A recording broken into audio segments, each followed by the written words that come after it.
Well, and I think one of the stories that stands out to me from Heather McGhee's book is she talks about, in the 1950s, this golden era of the middle class, when there was a lot more income equality and a lot more social goods, that there were public parks and swimming pools, built. And then Black people had the audacity to actually try to take advantage of these public goods. And people filled in their local swimming pools. I mean, just terrible for everybody, And I think it's just a vivid story. People can really relate to that. That's right. And in one of my chapters, I talk about, when we go back to the root cause of racism, the element of threat weighs very heavily. We don't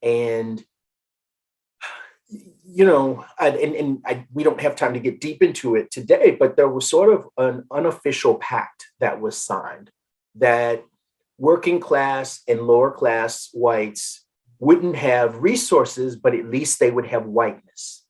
And that would serve as a salve, in a way, over this wound of poverty, that at least psychologically I can feel unique and special and superior.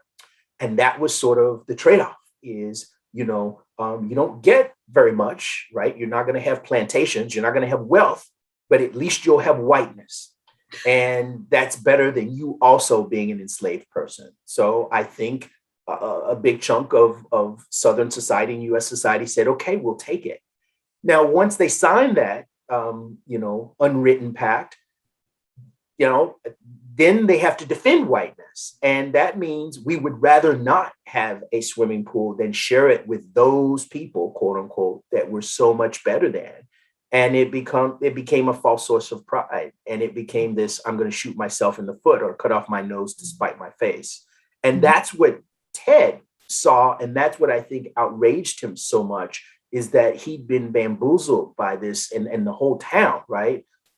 This whole false notion of whiteness and what it did and you can see a lot of this. There's a book called The Racist Mind by Raphael Ezekiel that talks about, neo-Nazis and white supremacists and people who join these fringe groups. And, almost without exception, these are people who are deeply marginalized and disadvantaged in some way. And they have decided to cling to whiteness as the only thing that gives the meaning because they have nothing else in their lives.